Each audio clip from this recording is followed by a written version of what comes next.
And this time, I'm glad to say that the Office of Energy and Sustainability has put together 2 sustainability starter packs, which includes a cookbook, a $50 Sun MD gift card, or a $50 Aztec Shops gift card, a $50 hair salon gift card, Dr. Bronner's, and toothpaste tablets, which contains everything you need to live sustainably.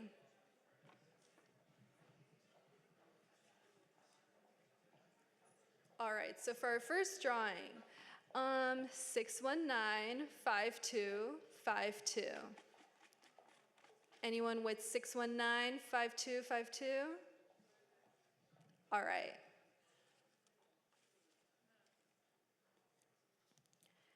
619-5291. 619-5291. Okay. 619-5256. Going once, going twice. 619-5290. 619-5290.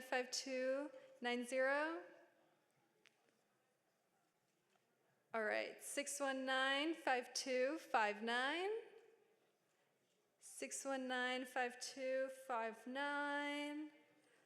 All right, 619-5196. 619-5156. Oh, really? Great. You can come to the table to my left, and we'll be helping you there. All right, one more ticket for the Sustainability Starter Pack. 308-9782. 308-9782.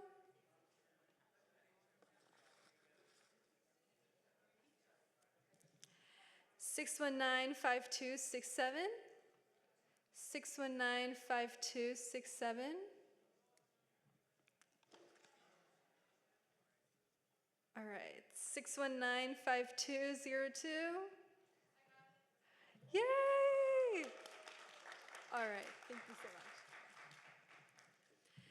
And before we move forward, here's a striking soil fact to keep in mind.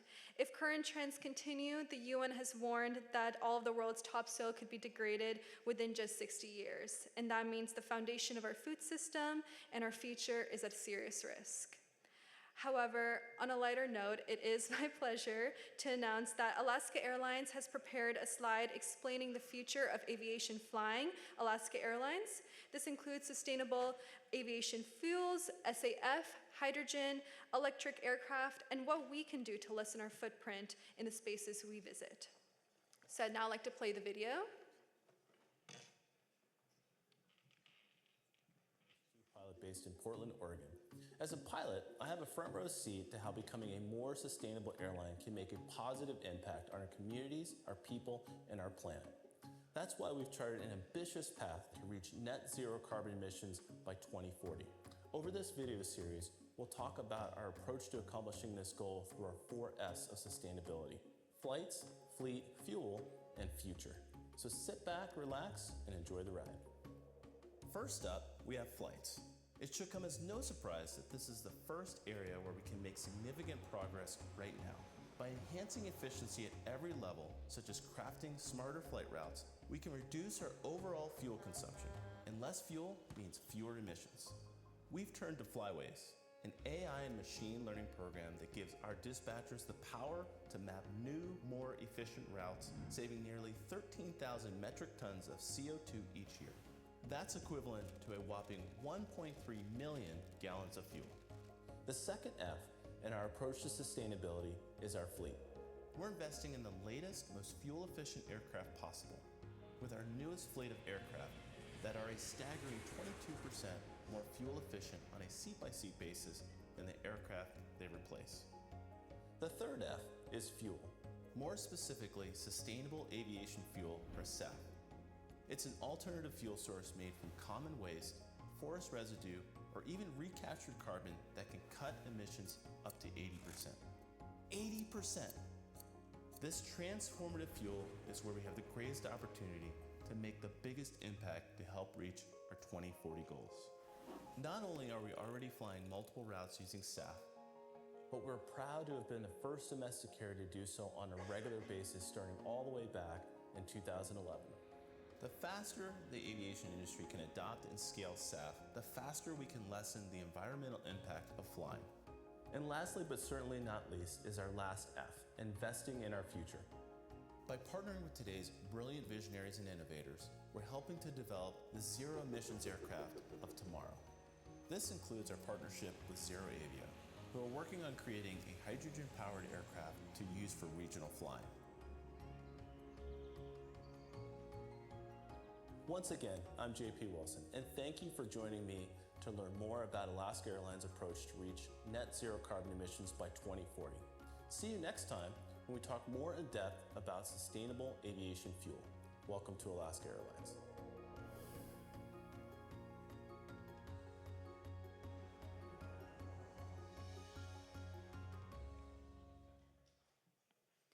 So now we will be conducting the drawing of the day, specifically for current SDSU students for 2 free round-trip tickets flying Alaska Airlines.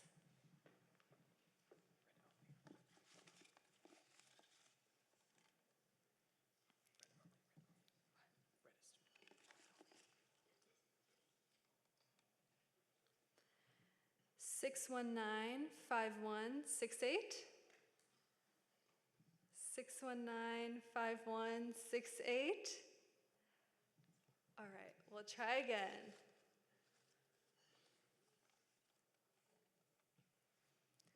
619-5283. 619. You got it? Yay, congratulations. You can come to the table on my left over here and we'll be able to help you.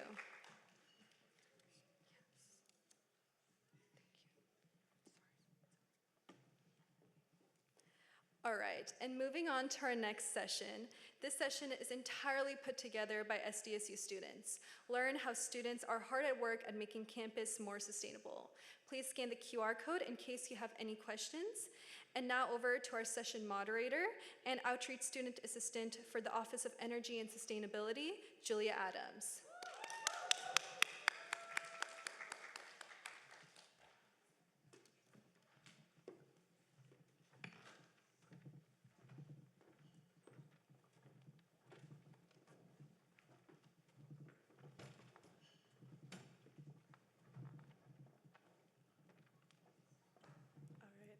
Hi everyone, my name is Julia Adams and I'm the Outreach Intern for the Office of Energy and Sustainability. Before getting into this next session, I wanted to introduce myself as a student here at SDSU and talk about my own passion for sustainability. So I'm a second year environmental science major and I've always been super passionate about the environment and sustainability. I'm especially passionate about outreach and education and keeping an optimistic mindset. So first of all, I believe that environmental and sustainability education is one of the most important factors in creating a more sustainable world. Outreach brings greater awareness to the issues and makes us aware of our own individual impact and how we can make even the smallest change for the better. Now, with that being said, sometimes it can be very difficult to be aware of all that and still keep that optimistic mindset. Especially with current news and what's going on in the world, it's very hard to stay positive. Even I find myself feeling discouraged and anxious for what our future holds. However, the aspect of keeping an optimistic mindset is another crucial factor of maintaining my sanity, first of all, and inspiring change. With this optimism, we're able to stay involved in things we care about, leading to lasting change. Some ways that I have been able to stay optimistic and involved is surrounding myself with people who have the same mindset as me and who are willing to put in the work to make a more sustainable world, like the students you will meet here shortly. These pictures are what my fellow interns at the Office of Energy and Sustainability and I have done this past year, including touring our waste facility EDCO, tabling, helping people sort their waste, or composting, as Viraj and Olivia will talk about. Some of the ways that you can do this is by being involved in the things that you care about. And these organizations here are great ways to get more involved on campus, including Safe Soil or Greenfest, as Acacia and Tierney will talk about. There are also many other ways that you can make a difference, like making an app for students, like Ava will talk about, or working to certify buildings as sustainable, like Jack. So I inspire you to keep that optimistic mindset and make a lasting change in your community. This session will be highlighting the amazing work our students are doing to contribute to campus sustainability and beyond. Our students will give their presentations and there will be a Q&A session afterwards. First up is Viraj and Olivia.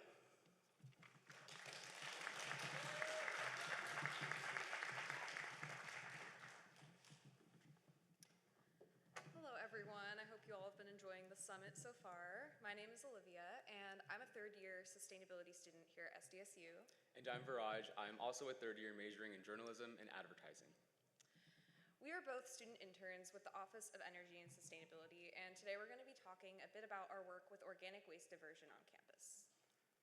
Yeah, so to give a little background about our office, we were founded in 2021, and our primary role is sustainability planning, project implementation, and tracking in the university. Some of our largest initiatives include data trends with energy consumption, water usage, having sustainable events on campus such as the summit, and finally composting, which is what we focus on as your compost interns. So I'm sure many of you in this room are familiar with the concept of organic waste, but for those that aren't, I'm going to give a quick rundown. So organic waste, which includes food waste and other organic materials such as plant trimmings, coffee grounds, or food-soiled paper, accounts for 40% of California's waste stream material. When this waste enters the landfill, it releases methane into the atmosphere, which contributes to global warming and pollutes our air. And on a global scale, consumer food waste has an annual greenhouse gas footprint of 154 million metric tons of CO2. To put that into perspective, that's roughly the same as driving 36 million cars over the course of the year.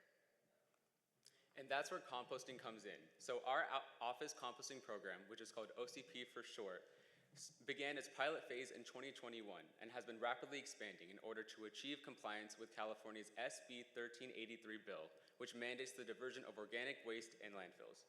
So our office composting program provides composting services to department offices all around campus, which include facility services, Love Library, and the resource centers on campus. We currently have 43 offices in our program, and through this program, offices around campus are able to actively participate in combating food waste here at SDSU. Now, we have a quick little video to give you guys some better insight on what we do as your compost interns.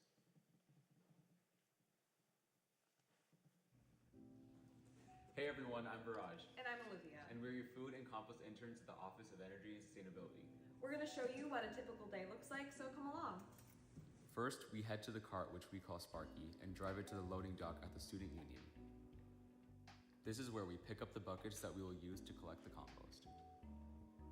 Then we head to different departments and offices around campus to either replace their compost bucket or clean out their caddy.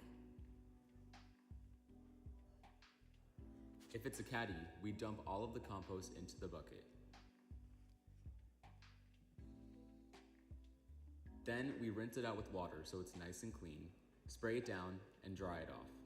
Lastly, we add a paper bag so the caddy is good as new and ready for the next load of compost. After the route is finished, we drive back to the loading dock and weigh all of the buckets to add to our live compost tracker, which can be found on the OE&S website. We open up the bin and dump all of the compost in there to be collected by our campus waste hauler, Edco. Then we head over to the cleaning station where we rinse out the buckets and thoroughly clean them so they're ready to go for the next route. After drying them, we return them to their spot on the rack. Thanks for coming along with us. And happy composting. All right, so that was just to give you guys a little bit of a glimpse into what we do. So as I'm sure you saw in the video, we weigh and record all of the waste that we collect so that we can track diversion over time. So these are just some screenshots of our data sheets, and in the past school year so far, we've diverted 982 pounds of compost from the landfill, which we're very happy about. And this data, as mentioned, is publicly available on our website, which I'll have linked in the next slide. And that brings us to the end of our segment. If anyone is interested in learning more about sustainability initiatives of our office, we invite you to check out any of our socials that we have listed above, and we'd be happy to answer any questions in the Q&A or after the panel. Thank you so much for listening to us, and we hope you guys enjoy the rest of the summit. And now I'll be handing it off to Jack with Ackerstein Sustainability.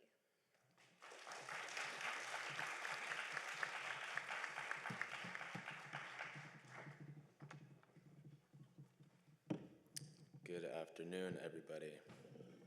All right, so my name is Jack Turner, and I am a senior here at San Diego State University, majoring in interdisciplinary studies, but I focus primarily in sustainability and the built environment. And that's what I'm going to talk to you about today.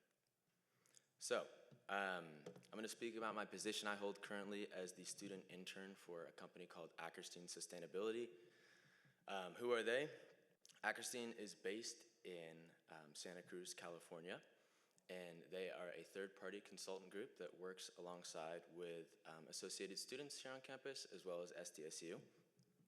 And primarily, we're working with building owners and operators in commercial settings, institutional, and also municipal building portfolios to maximize building efficiency. So today I'm going to be talking primarily about our work with San Diego State and associated students, as I mentioned before, and other corporate campuses, and how we work to reduce overall building emissions, boost water efficiency, work to boost our waste diversion in these buildings as well, and a few other things too. So first, I want to start off by explaining a little bit of our relationship with associated students versus San Diego State University. We work hand in hand with both. We've been working with associated students for the past 14 years, I believe, and with San Diego State going on 3 years now. So I was able to come across this opportunity through the San Diego State Weber Honors College. Every year, Ackerstein will hire 1 or 2 student interns, and I'm coming to a close here as I graduate. So keep your eyes peeled if you guys have an interest in this. Hit me with any questions, or keep an eye out for the application that'll come out. It's a fun gig. I highly recommend. So today I'm mostly going to be speaking about LEED work, LEED, Leadership in Energy and Environmental Design. Maybe you guys have heard about it. But basically, this is a global certification system for a variety of work. We can do new construction, existing buildings and operations, interior spaces, design, and even whole developments and neighborhoods. So my work primarily encompasses operations and maintenance, though. So LEED was created by the U.S. Green Building Council, and this certification system is widely used. I bet that most of you have seen placards before on higher performing buildings all around campus, this building, for an example, and it looks something like that kind of black circle down there, and it'll say certified, silver, gold, or platinum. So the system is based upon a pretty simple scale. So for operations and maintenance, we have 110 possible points, and kind of just like a grade in a class, we work to get as many as possible. So if you have between 40 and 49 points, you are certified, and if you have over 80, you can achieve platinum. So when I attend something like this, or I ask someone what they do for work, I appreciate when they give kind of a snapshot of their day-to-day or what they're actually up to. So I'm going to try to do that for you guys right now. So this is a little case study I prepared. We see the first point here, LEED V4, daylight and quality views. What does this mean? LEED is a certification system I just mentioned. V4 is the version we're pursuing, version 4, and then daylight and quality views is the actual credit. So daylight and quality views broken into 2. 4 points are allocated toward this credit, 2 for daylight, 2 for quality views. So daylight is quite literally the permeation of sunlight in your building through large windows, for example, in the back, through a skylight. And then quality views is the direct line of sight to the outdoors. You might be thinking, how does this have anything to do with sustainability?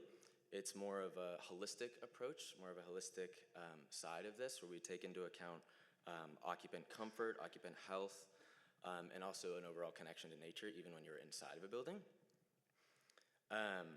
So in the context of the ARC, recently, we were able to get 2 points for our quality views, and yet daylight fell a little bit short, so we're going to get 2 out of the 4, hopefully, here. Moving on to the second example here, I have outdoor water use reduction. This is another credit, a bit more textbook kind of sustainability. There's 2 points possible here. And this credit kind of encompasses the reduction of potable water use in terms of irrigation for your site. So in order to work on this, I used an online tool that LEED provides where you input various data, you upload the square footage of landscaped areas versus non-permeable areas such as flat work, cement, where water will not be soaked up. And so I was able to input all this information along with the address of the site, which is the ARC in this case, and it auto-populates and shows us weather patterns, annual rainfall, and creates a baseline for what a building of this size and condition should expect to use in terms of irrigation. In our case, we are 71% from the baseline, so we will achieve both of these points, hopefully. So there are 2 examples of credits you might see if you're certifying a building. Lastly, I just want to point out some of the projects around campus and the ones that I'm working on currently. The ARC is one. We are pursuing platinum certification there. Also the Student Union, where we are now, we're pursuing platinum. And then super excitingly also for SDSU in the Geology, Mathematics, and Computer Science building, or GMCS, this is our pilot project that we're working on with SDSU. Shout out Kristen and Madeline. It's been a blast so far. We're doing good work. And other buildings around campus you might see, Storm Hall, Zura, Wishiakak, the Acaplex, Viejas. These also hold these certifications, but they are not for existing buildings. So you can get one for new construction or design, but then every 5 years after that, if you want to recertify, that's how you get existing building certifications. So I hope to continue beyond just GMCS and get more buildings under this classification. So thank you all for your attention. I appreciate it, and I'm gonna hand the mic off to Acacia.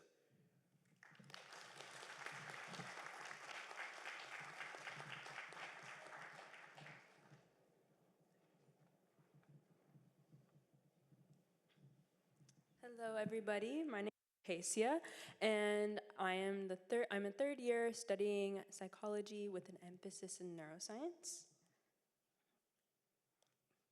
Okay, so this year I had a wonderful opportunity to be the chair for Greenfest.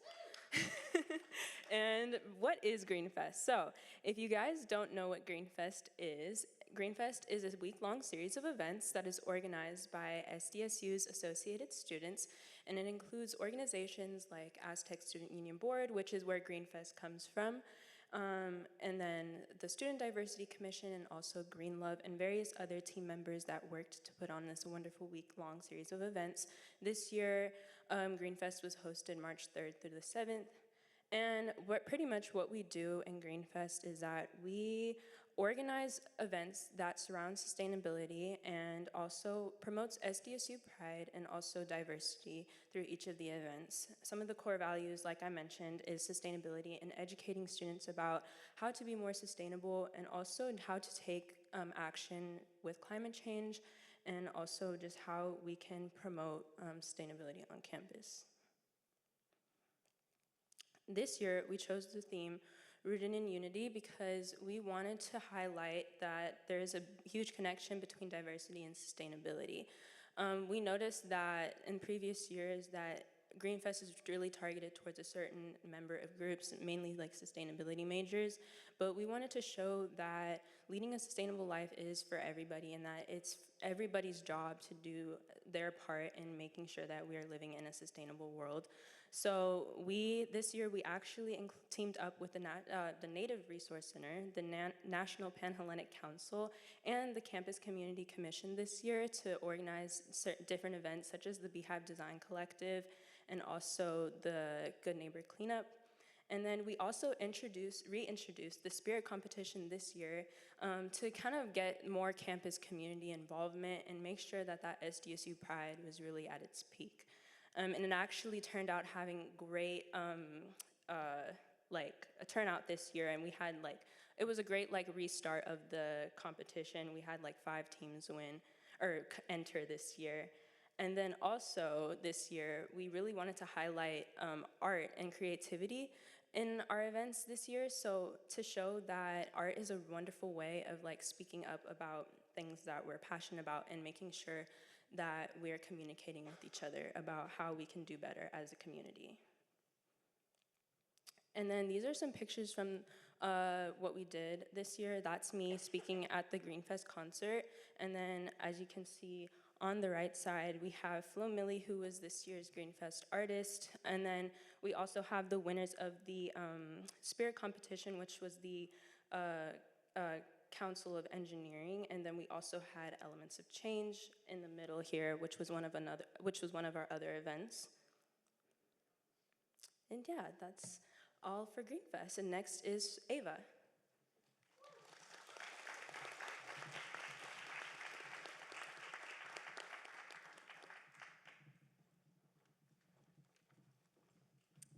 Hello everyone, my name is Ava Menendez. I'm a sustainability major here at SDSU and the sustainability officer at UniExchange, which is our campus's sustainable marketplace app. I'm so excited to be here today because, let's be real, sustainability isn't just about what we study. It's about how we live, what we consume, and the systems we create to make a real change. We often think of sustainability in big picture terms: climate policies, corporate ESG goals, renewable energy. But today, I want to focus on something a little closer to home: the power of our students in using sustainable exchange. Because if we truly want to build a greener future, we have to rethink how we consume, how we share, and how we extend the life cycle of the things we use every day. Let's talk about fast consumption. Every year, students buy thousands of dollars worth of books, furniture, clothing, and dorm essentials, only for many of those items to end up in landfills when they move out or upgrade. The EPA estimates that Americans throw away 12 million tons of furniture and textiles annually, and a huge portion of that waste comes from college campuses. Think about it. How many times have you needed a textbook only to use it for one semester and never use it again? Or bought a piece of furniture that didn't fit in your next apartment? Now imagine if we had an easy, streamlined way to extend the life cycle of those items, keeping them in circulation and out of landfills. That's where UniExchange comes in. Our platform allows SDSU students to buy, sell, and trade everything from textbooks to furniture, making it easier and more affordable to access what we need sustainably instead of buying new. We reduce, repurpose, and reduce waste. By participating in exchange economies, we actively disrupt the take, make, waste model that dominates consumer culture.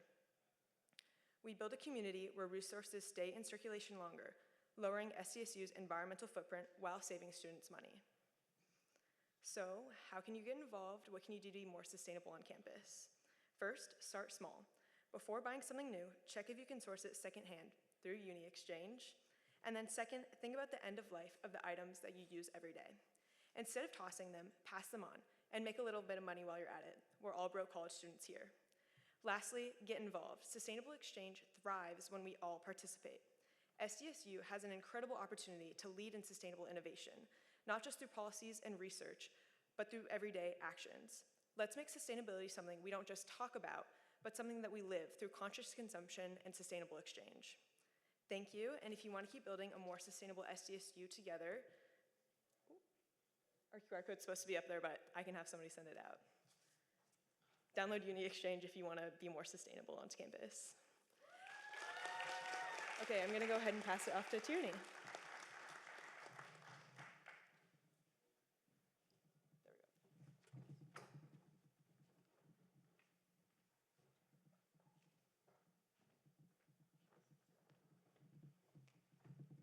Hi everyone. I have a little bit of cold, so bear with me if I cough. I'm sorry. So my name is Tierney Morton, and I'm Vice President of Save Soil here at SDSU. Save Soil is the global movement that's raising awareness about the urgent soil crisis that's happening right now underneath our feet.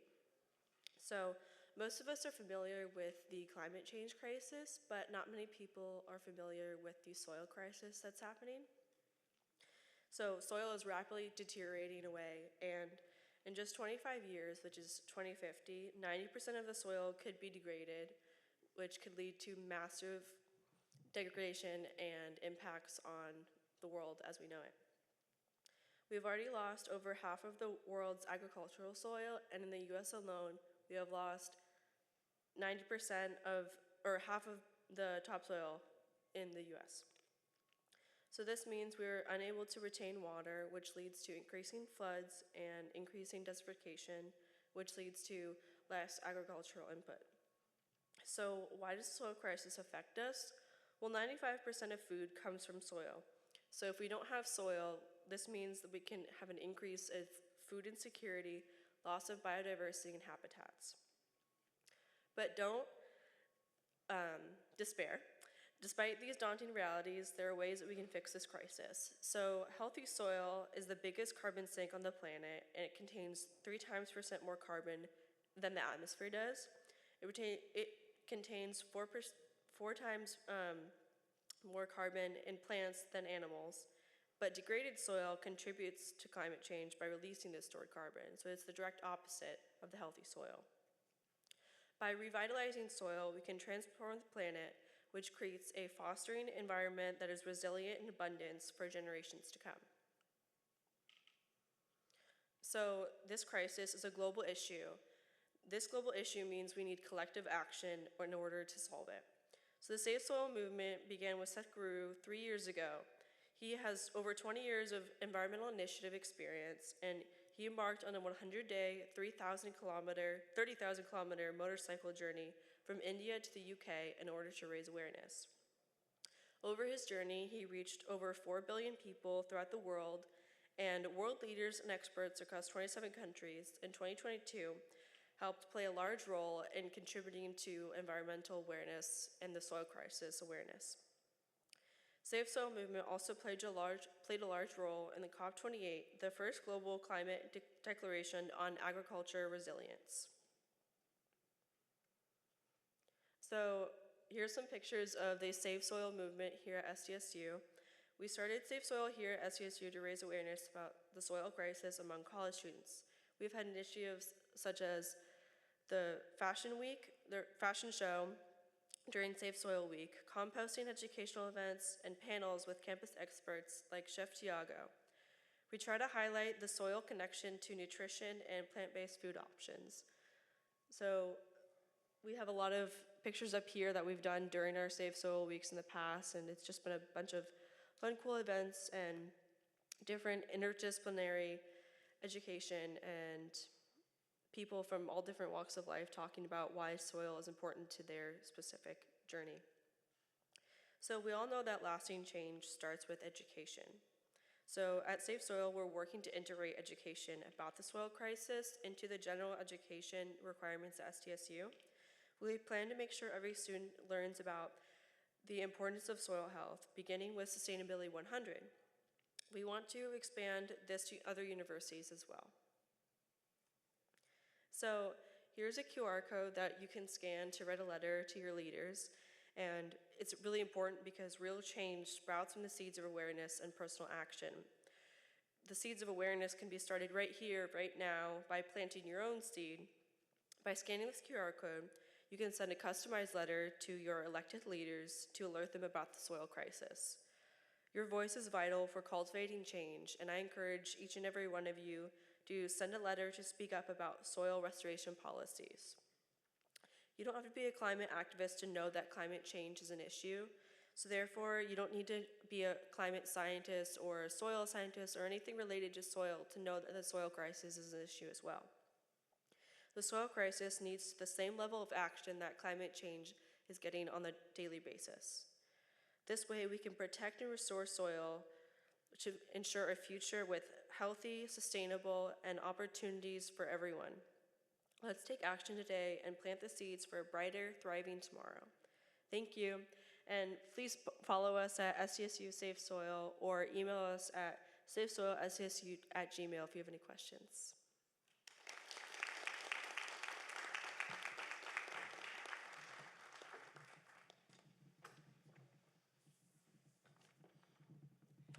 Thank you to our students who are putting in the work to making SDSU a more sustainable campus. So now we'll move into the Q&A portion of the student panel. So if you have any questions, please scan the QR code here, and Madeline will help facilitate the questions. So Madeline, what's our first question? And again, we have a lot. We have a very engaged audience, so thank you, everyone. The first question is for seniors.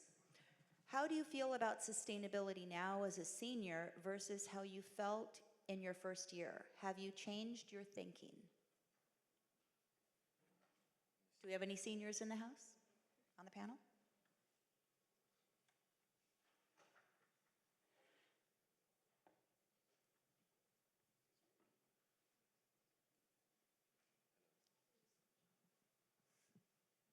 Hello, hello, hello.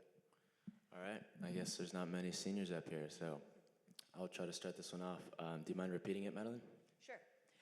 How do you feel about sustainability now as a senior versus how you felt in your first year, and have you changed your thinking? How have you changed your thinking, if you have? Okay. Yeah, yes and no. So after 4 years of sustainable studies under my belt, I feel a lot better. I feel like I know a lot more. I feel like I'm ready to tackle this in terms of not just an interest, but a career as well. Alternatively, recently we have been spun on our heads with the current administration and are faced with a lot more difficulties when it comes to a project and an interest in a career like this. So I'm ready, I'm excited to kind of launch after school, but also it's a tough time to launch and it's a bit demoralizing, so yeah. Okay, let's move on to the next one. This one is for the panel. How do the restaurants and food services contribute to the recycling and composting initiatives?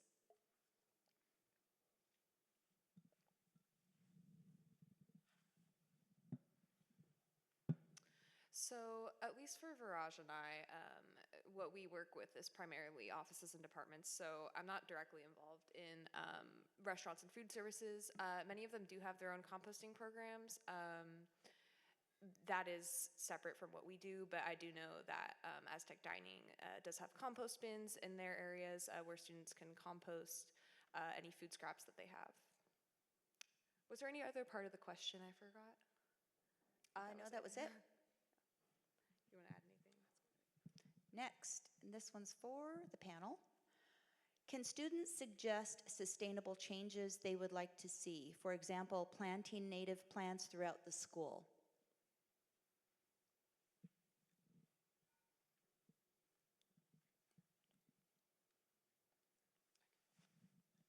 I was going to say OE&S, you can take this one.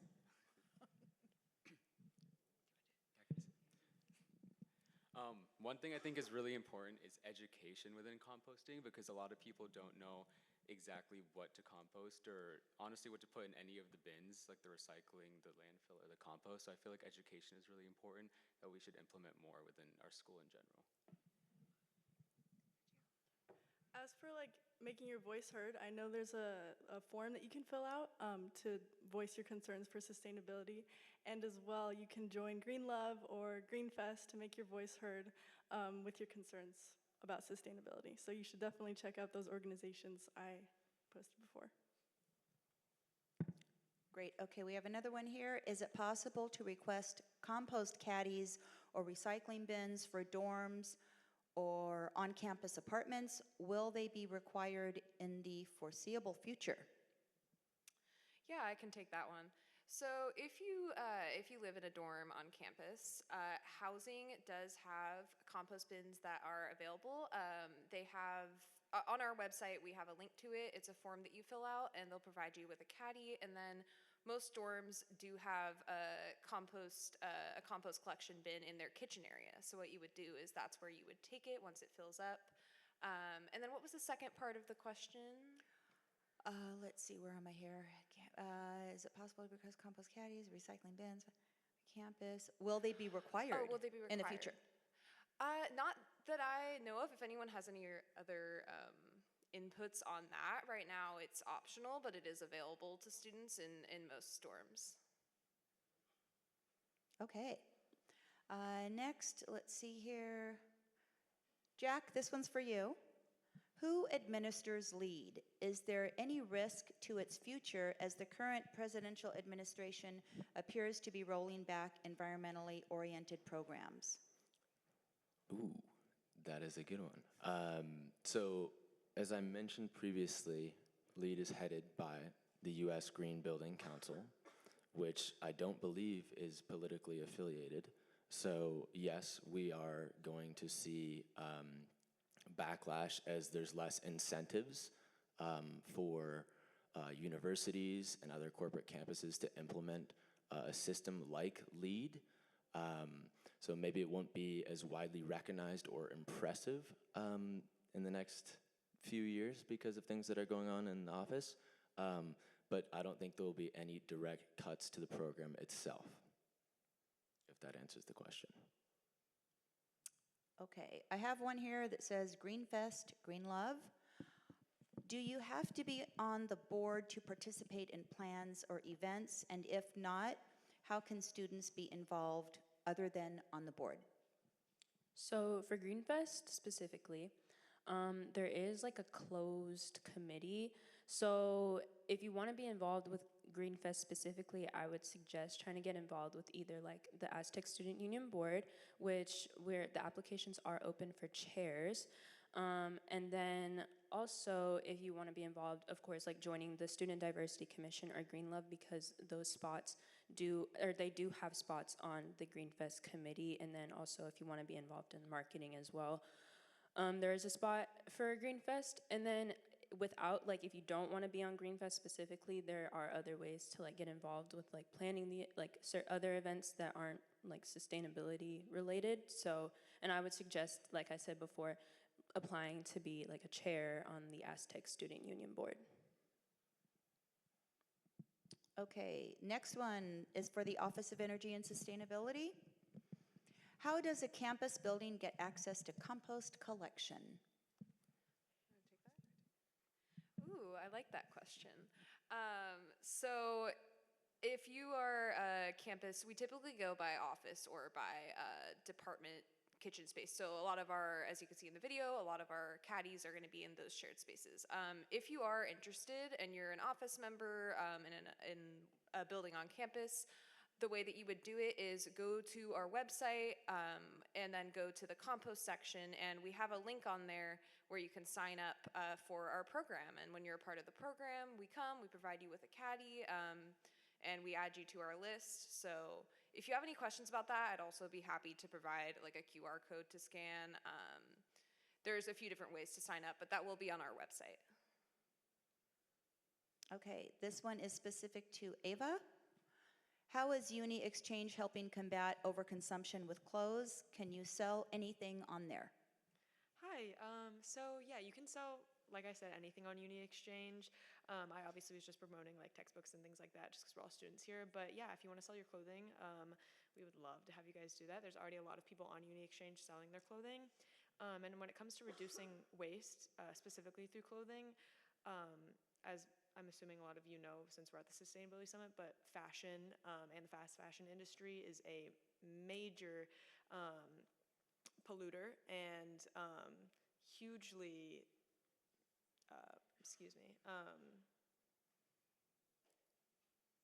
destructive to the environment. It uses a lot of resources, and so by sourcing secondhand through UniExchange, you save a lot of those resources as well, especially water.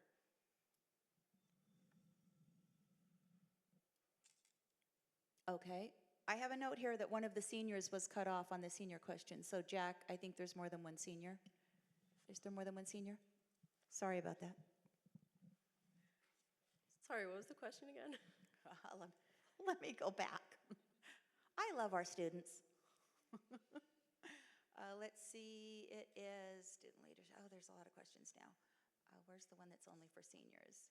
Greenfest, Jack, seniors, this one.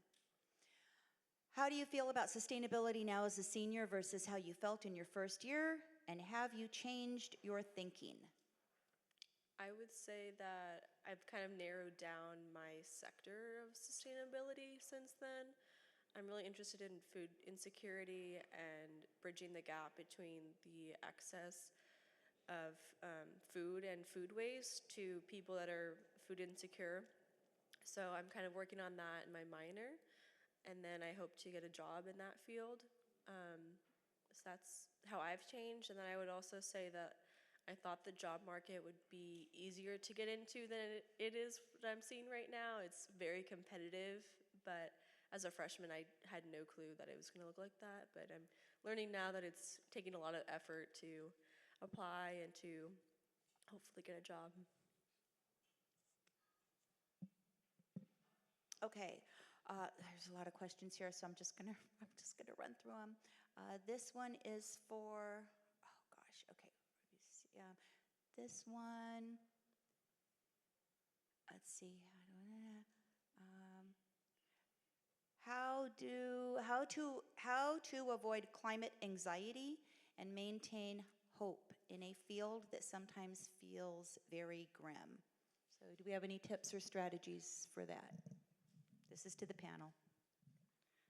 Like I kind of mentioned before, what I do is just surround myself with people who have a similar mindset. It can be very hard when people around you like don't care. So when people who do care are around you, it helps and it like brings optimism to your life. So it's good to just surround yourself with people who share the same mindset.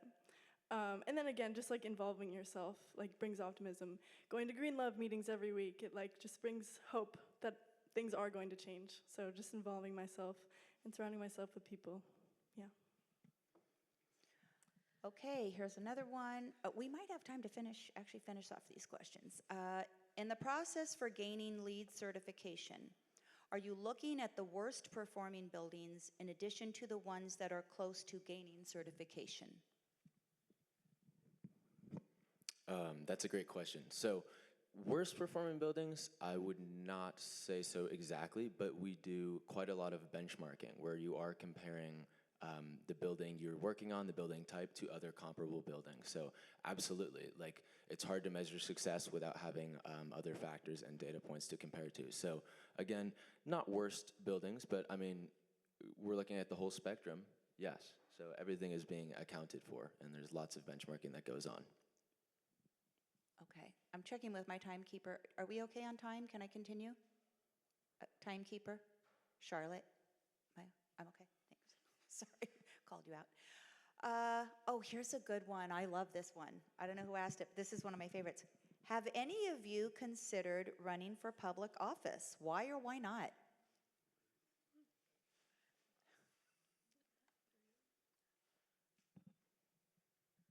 I haven't considered running specifically, but I've acknowledged that politics has a large role in shaping our environment. So I do think that we need more people in sustainability to get into elected positions because that's where a lot of change is made. So those are my thoughts on that. Yeah. Anybody else? Okay, moving on. For the UniExchange app, how do you plan to market the app to get more users? It's an incredible idea. Is there a team behind this app and job opportunities or internships with you? That's a great question. Thank you so much for asking that. As for marketing, we do a lot of digital marketing. You can go follow our Instagram at uniexchange.app. And then we also have been putting on like a lot of campus events. We just put on a farmer's market. When we expand to other universities, we're planning to do the same thing as well, just having a presence on campus, and word of mouth has been really helpful to us. And then as for the marketing team, I actually am head of the marketing team. It's just a couple of us right now. We mostly focusing on digital marketing, like I said. And then for opportunities for internships and things like that, we're kind of always looking for new people with great ideas. So. Okay, here's one for the panel. How can students fight overconsumption and encourage others to do the same? I can kind of talk about that again because I'm representing an app that does exactly that. I think it's really important to use your resources here at SDSU. You don't have to go buy everything from the bookstore. You can buy from older students or students have taken classes from before. It's really important. Like you can do small things to reduce waste, and it's really easy to do, and you might like make some friends along the way. So it's really great. There's also other opportunities on campus like swap shops. Biannual swap shop is next week actually. So it's really fun. You can just like bring your clothes, swap it with things, brand new things, and it definitely fights overconsumption. So there's lots of opportunities like that on campus too. We have time for one more? Oh, great, okay. So here is one to the panel as well. Especially with the recent move-out season, there's going to be a lot of throwing away items that still can be used. How can we combat this?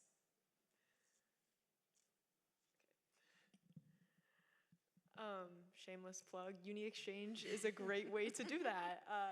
Our app is super easy to use, like whatever furniture, things you're trying to get rid of, just take a picture of it, make a little description, put on the app. And then also, like I said, like UniExchange is great, and you can also just use your resources, use people you know to get rid of those things. Also, if I can add, and this goes hand in hand with UniExchange, like don't forget, like you have a community, like, you know, ask like your friends, ask your peers, like, hey, do you need this? Or like, do you have that? I think that's a really like undervalued way of like fighting overconsumption and kind of like reusing the things that we do have. I think to add to that as well is just like there's places on campus where you can drop off like your used furniture, used clothes, and also like don't be afraid to like send your stuff to thrift stores or donate to, I don't know, Salvation Army or something like that. But like those are resources here, like on campus and in San Diego in general, to just donate your things as well when you were trying to give your stuff out away. Okay, I'm going for it. Okay. I like this question, and this is to the panel. What has been the most rewarding experience in serving in each of your positions? I can start with that. I feel like the most rewarding thing for me in my position is just seeing, I think, the student body come together to celebrate like supporting the earth and just being more sustainable as a community. I feel like for me that was really, really fun to see, just the whole campus trying to be involved in making their mark and trying to make a change in the world. And also just seeing like my team members getting really excited. I always remember like the week of Greenfest was like just a rush of like joy and excitement, and just like everything was happening like so quickly, but it just felt so rewarding in the end to know that we were doing something that, you know, wasn't just about education, but was also trying to bring our community, like the SDSU community, together and try to speak up about what is going on with the world. Okay, I'm going to go on. I might be able to get through all the questions. This is going to be the first time. Okay, here's one for OE&S. I want to compost at the farmer's market. Oh, you guys know the answer to this one. But never see any green bins. Are there plans to put some out there? Right answer only. Well, boy, do I have news for you. Just last week, we rolled out some new compost bins in the farmers market area. There's 6 of them. They're the cement bins. They have compost on the top. And yeah, you're welcome to throw away any food scraps you have in there. Just, you know, no plastics, please. But yeah, those are out there right now and ready for some compost.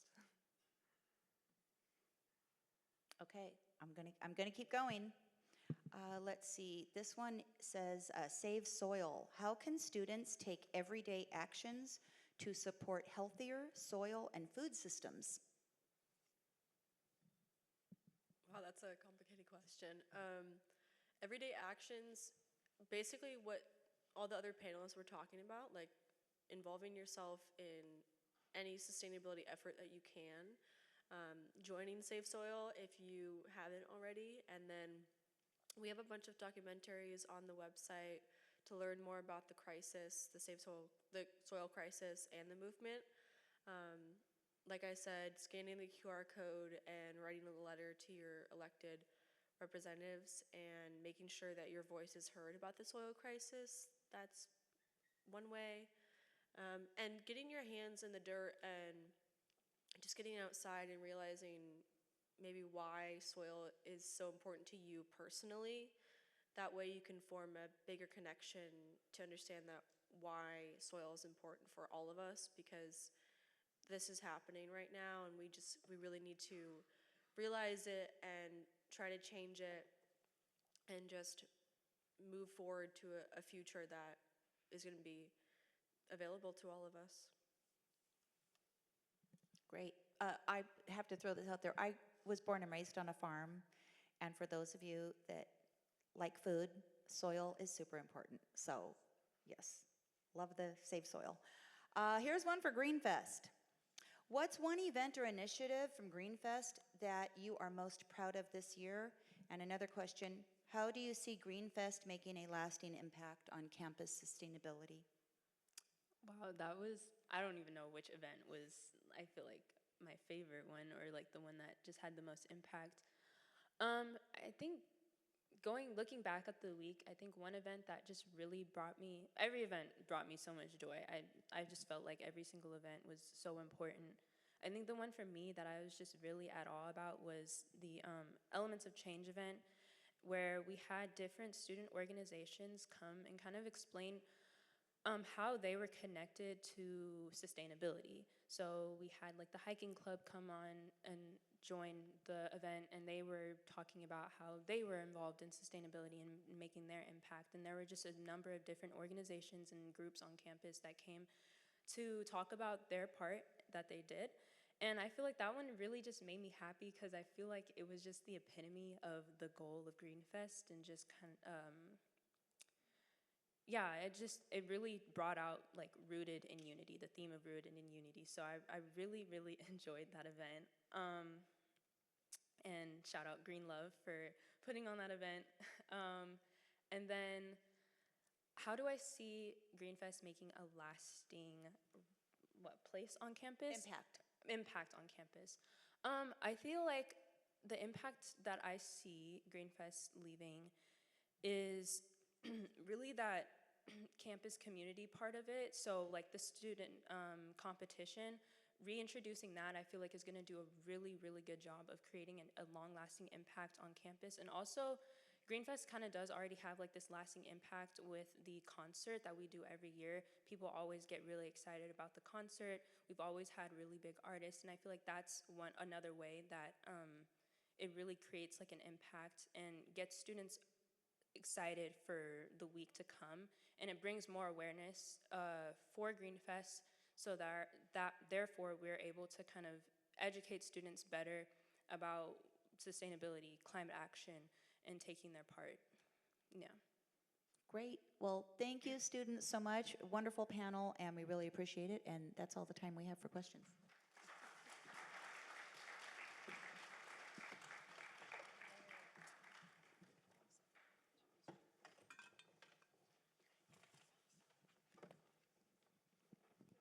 Again, to our next generation of leaders in sustainability, let's give our students another round of applause.